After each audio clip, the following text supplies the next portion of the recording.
I'm going to invite Sally Francis, wherever she is. I don't know if she's on the side of the stage or if she's down. There she is. Sally is going to come up and she's going to share her story about how she and her family went tiny, which is a big question. There's lots of those questions about how do we build it, where do I start? Sally's going to tell you a bit of her journey as a family about how they went tiny. So it's going to be really interesting. And then following that, we've got another panel discussion to finish the day. So, Sally, come over here.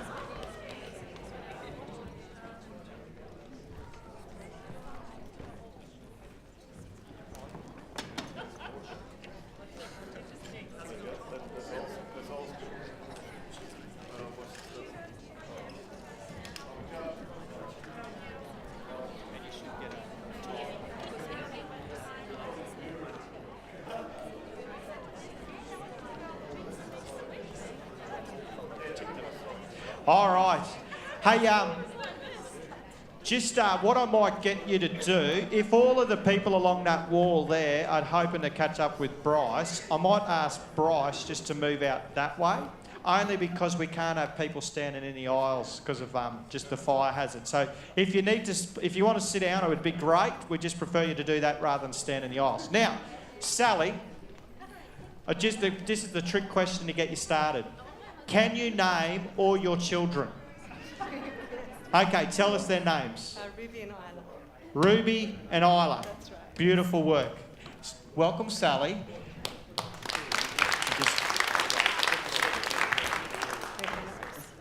Hi everyone, thanks very much for having me. I've been invited just to talk about our journey, why we went tiny, and I guess what it's like living with, a family in a tiny. So there's myself, my husband, and I have two girls, Ruby who's 6 and Isla who's 5 or 4. Okay, so I guess the big thing is the why, and for us, we were at a point where we just had to find a solution that was going to work with us. A big factor was the money. We were going to be first-home buyers. When it was just my husband, Ryan, and me, pre-kids, we were kind of a bit loose with our money. We were both working professionals. We had a lot of fun, went out, and if it was anything, Ryan was struggling at work, I'd be like, let's just go to Thailand for a few weeks and we'll see what happens. And we were living life to the fullest and loved it. Post-kids, we got a shock and we had to go to one income, and we were basically paying $470 a week rent. We were trying to do alternative education and send our kids through to Montessori school. That was costing us a fair bit. And we're trying to eat organically and live toxic-free lives, and that was actually expensive. So there wasn't really, outside of that, we didn't have any money to save for buying a house. And even if we did have $50,000 set aside from prior to kids, we were looking at a minimum $500,000 to $600,000 house, and that was looking further and further away. So we started asking ourselves the question. There was a couple of times where we had opportunity to buy a house, but then we just really asked ourselves, did we really want what everyone else had? Did we really want that big, huge house? Do we want fancy cars? And what was really behind all that? And or what was important to us, probably another way. So for us, family was important. Not working 6 days a week, from sun up to sundown. Exploring arts, eating organically, getting back in connection with nature and the environment and social and communities. We wanted to live life. We didn't want to be tied down just working to survive. So we started looking at what was important to us. Okay. What was also a more sustainable way, and I guess people get sick of that sustainable word, but you use the sustainable for you, however you like. For sustainable for us, it was about from a money perspective now, but from a money perspective later. How do we want to live? Do we want to be, spending all our money just paying rent or mortgage and being under the pump?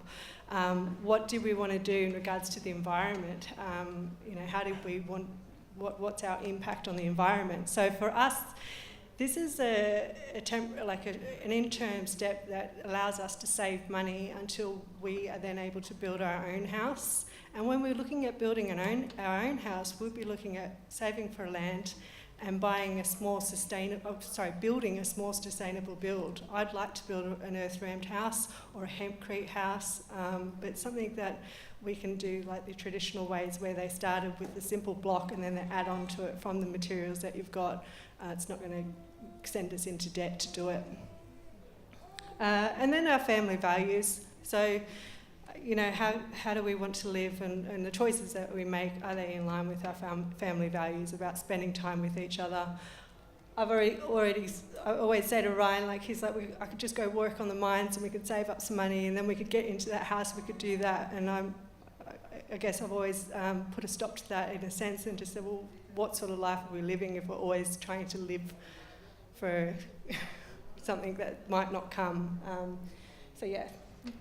We had to think about that. So Project Tiny. So what happened then was me watching a whole lot of shows about living tiny, obsessing, and I then railroaded my husband into going tiny.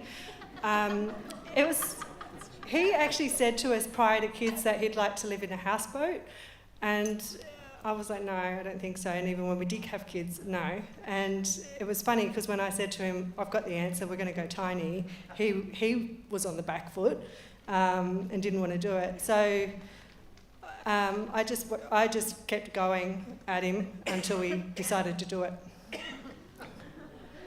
And that's my personality, and it probably touches on to the next thing about the key steps in going tiny for us. And the big aspect of it is this guts, determination, tenacity and resilience. So I've got a history of anxiety and panic attacks, which I've thankfully done a lot of work and I've gone through. I'm having a bit of anxiety on stage. But I could have a panic attack going from, Palmwoods to Noosa in the car. But when it comes to doing something big like this and going, you know what, let's just get rid of all our stuff, live a minimalist life, build a tiny, and just jump in, I'm all up for that. I love that. So I think it, you need a certain amount of guts, determination, and that obsessive kind of nature, and to get it happening as well. So the key phases for us was the planning. We basically got Anna White's free plans online that she had put on, and I then taught myself how to use SketchUp. It took me a couple of months to do that, and I rejigged her plans to suit us, a family. So hers was just no bathroom and just a couple, and we made it for a family. I then sought expert advice and doing a cut list and forecasting budget, that was big. We also did ours as a phased approach, so we didn't have any savings when we decided to do this. We were struggling just to live week by week, but what we ended up doing is breaking it up into phases, and then we'd save for phase one and then do phase one, and while we were doing phase one, we saved for phase two, and then we'd go on doing it that way.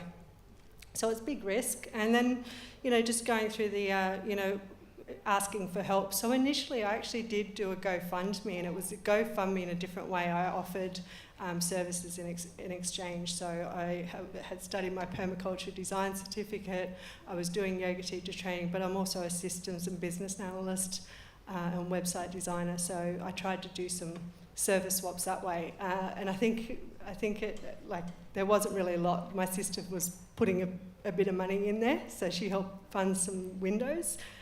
But in the end, it was us just doing it, which is fine, and I expected to do that.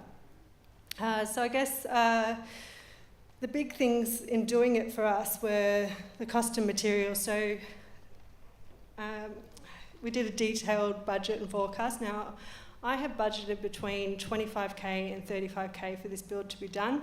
My husband would just go, no, you can't do it like that, you can't do that. And I'd be like, look at the spreadsheet, look at the figures, I can do it. But we've got a lot of recycled, so 75 to 80% of the house is recycled. except for the framing materials. And we did the phased approach. The big part about being on budget, so when we finished our tiny house, the 25K was just the basics and making it livable, and the 35K was being fully off-grid. But the key part to that was cut list. And the cut list, we actually send our plans off to an upworker who was an architect. She made sure everything was fine, but everything in SketchUp was actually named, all the materials. So then we were able to produce a cut list from that, and then I was able to go through all the Bunnings, all the recycled, and find the prices for each and every single item in the house, like down to the, well, it wasn't down to the nails, but it was like to each piece of framing material, everything. Insulation, and so that we came in at 27K. The next thing was the people and support. So in the yellow they're all the people that we needed, but in the yellow they were the people that we already had on hand in our community. So my husband's an electrician, brother-in-law's a carpenter, my old boss was a builder, plumber, and then we had other family and friends. And I was the project manager, forecaster, and the person that said, let's just YouTube it. So this is just an example of the cut list, so you can see the amount of detail that went in there. That's actually available to everyone on my Facebook page, on the Facebook group. You can download that and you can play with it. Do your own figures in there.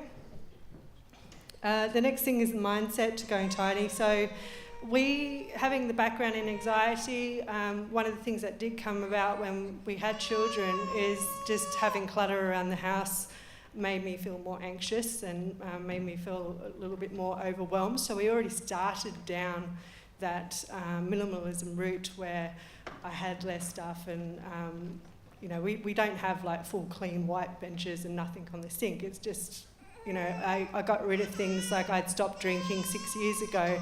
There was no need for me to have a cupboard full of 13 different types of wine glasses and champagne glasses and things like that. My good friends that came over, they were happy drinking some wine out of the bottle. Or a cup, they were fine. Not living to others' expectations, and naysayers, like everyone was like, why don't you just get a caravan, make it easy, you can't do that, and you're going to move into a tiny house. So there was a little bit there that we got pushback. There was a little bit pushback from my husband as well. It was like, oh, we can't do that. And there was pushback in regards to the romance of it versus the practicality as well, but it's all communication. And then just authenticity in what we're doing. Okay, so this is our tiny house completed. I do actually need to get some more photos. I did have a live video going through the tiny house, but it was one of those ones that Facebook's deleted, which I just found out about recently, so that was good. And I didn't want to film another one because our house is currently trashed. It's got, when I say trashed, it's just washings everywhere, it's all that sort of stuff. So yeah, I guess the pros for us is the home ownership, so just being able to write the kids' height on the wall as they have birthdays. We're able to save, we're avoiding debt. We are connected to nature and outdoors a lot. We do spend a lot more time outside. The next part on this is building a deck. We have the less anxiety and worry about bills that we've got to pay or how we're going to get things. We've got the house, we're covered. So if all else goes to hell, we're okay. We've got the head start and I guess the creativity, I'll come to that a little bit later. Outside living, and then, the no real estate coming around and having a 19-year-old say that my window trim is not clean enough. That's a pro for me. Okay, so cons. All right, the white walls. I need the white walls because it looks bigger. And it's more airy, and we've got lots of windows, and I love the white walls. But my kids also love putting their dirty feet all over the white walls, and being in a tiny, they can reach most of the walls. So it doesn't take me that long to clean it. That's probably another pro. It's really, the house end to end clean is 20 minutes, 30 minutes done. Privacy, so yes, when We're looking at sex and stuff like that. Basically, we've got to wait till the kids go to sleep, or we've got to get creative and go outside. So that's what I meant by the creativity. We do have,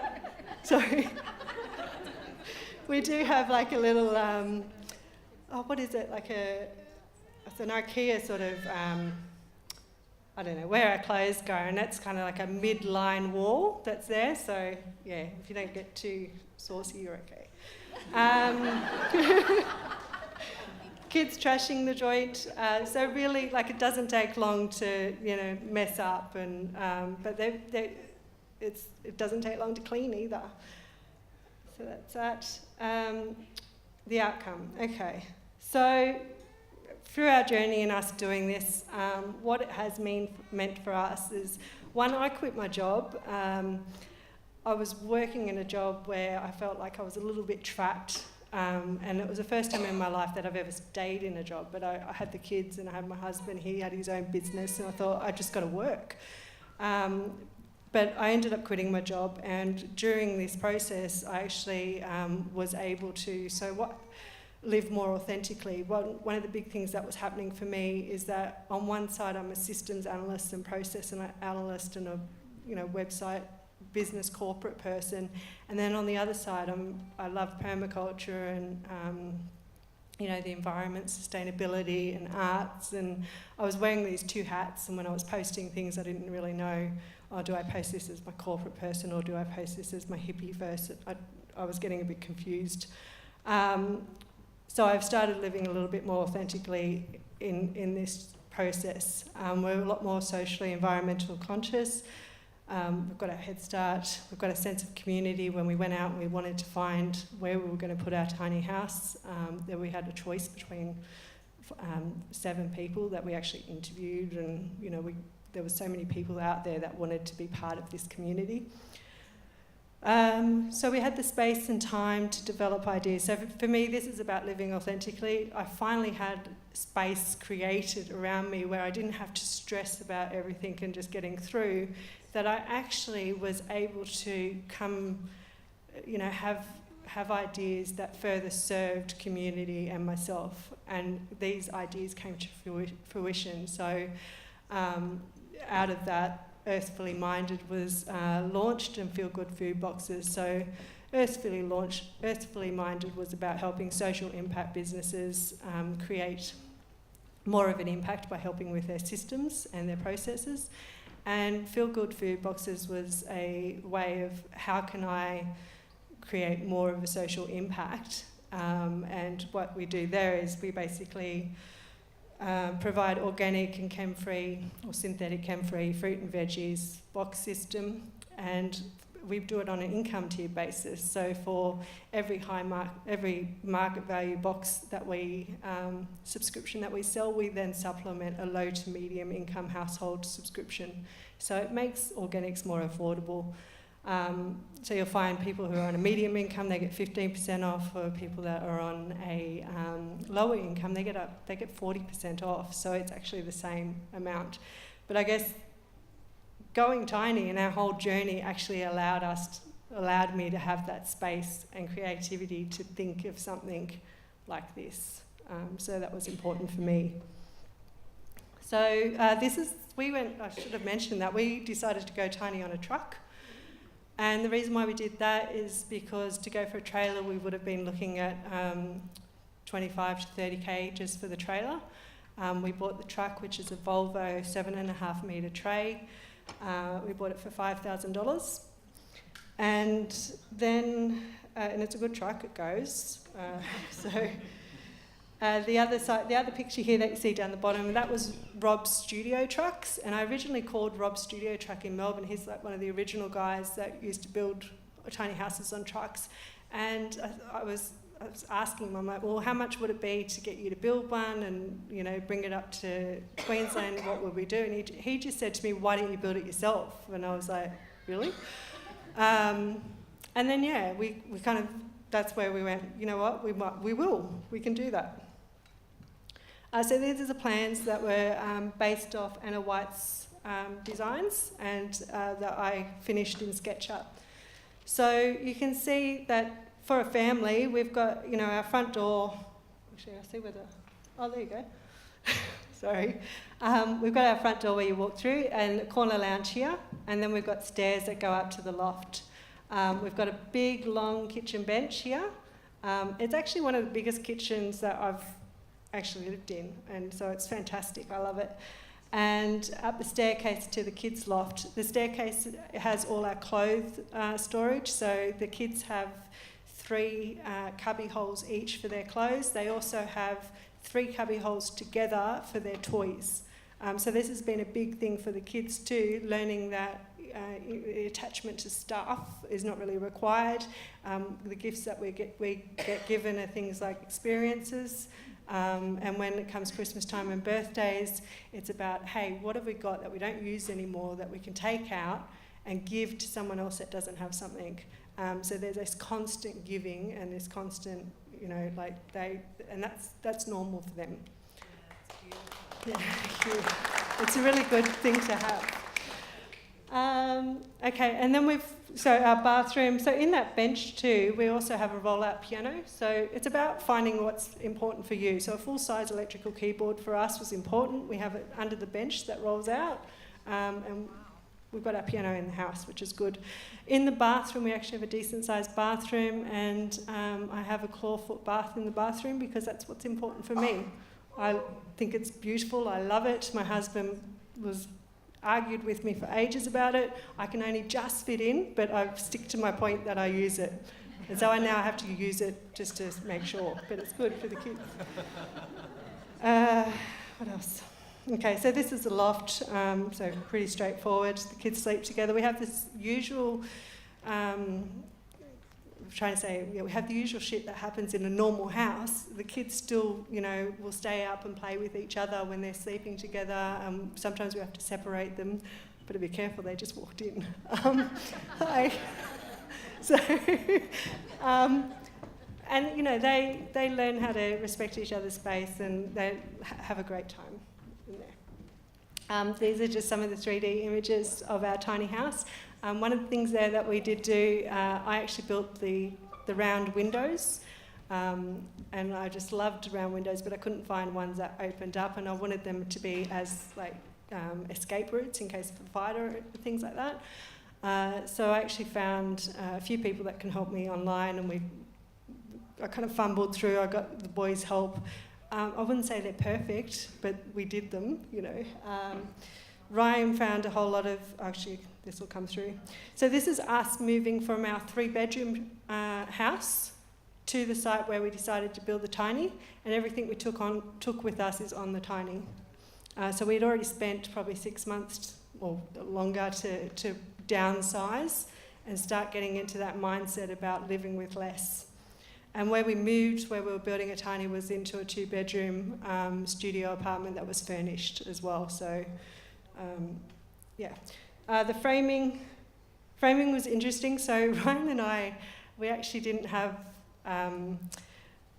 much knowledge of building at all. I remember standing up on this hill and him and I looking at each other going, I don't know, what do we do now? We had no idea. And my boss, who was the property at the time, he actually came up and he was fantastic. He was a big help with it, but he actually came up and he's like, right, you go over here, you go over here, and he's helped us all get it happening and do what we need to do. These are the round windows that I built. Then little jobs like this. So the picture on the side was all recycled cold room panel, and we used that for our roof, and that's great, and it's good insulation and things like that, but what we had to do, we had to peel off all this plastic before we put them up, so that was nearly a day job just doing that. The one in the middle of Ryan in the cab of the truck, one thing that we realised after buying the truck and doing all the plans and all that sort of stuff was that the cab of the truck actually lifts up to get to the engine. But so we didn't know, and I remember posting it on a Facebook page, and some people were going, oh, how do you know it doesn't even come up? And I'm like, because we're not truck drivers, we don't know. So we just ended up rejigging our plans a little bit, and the floor is removable in there, so we can actually remove the floor out and tip the tray out, tip the cab over, and people can get into the engine and do what they need to do for the times that we do it. All the doors, showed you a picture of the doors and the windows, so all the doors and the windows were recycled from old Queenslanders, and that saved us a lot of money, but it actually meant a lot of work for my husband, who made all the framing and all the other technical terms that held all those windows, and the doors out of recycled black bark, but it was a big job to do, and one of the things that we had to be careful of and that we had problems with afterwards was leaking as well. This was a 1950s kitchen that I found on Gumtree, and we jigged that. We didn't use the top cupboards, we just basically used the bottom cupboards. We had to cut it in half, and my husband, when he saw this kitchen, just was like, oh my God, how much work do you want to give me? It was hectic, but it cost us, I think it was $400, and so we saved, you know, thousands in doing this, and it's beautiful. I love it. So this is just the outside cladding getting done, and the windows. We saved a little bit of money in regards to the cladding that we used. This is a new cladding, but it meant that OSB ply cladding, it meant that we didn't have to put any bracing underneath as well, so we saved time and money on that as well. Just a bit of the inside when we're doing some work, and the outside. That's the girls' bedroom. And that's just the barn door and the kitchen. I should have got more pictures, I'm sorry.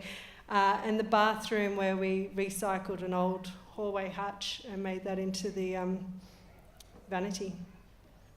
So yeah, all I can say is thank you very much. And if you're sitting on the fence about building a tiny, like I did mention it in the previous panel, of course, if you can spend money and, you know, get a builder and do that, then it's fantastic. You can do a whole lot of things. There shouldn't be much stopping you. But if money is stopping you, then don't let that stop you, like, because you can do it. Just jump in. Awesome. Thanks very much.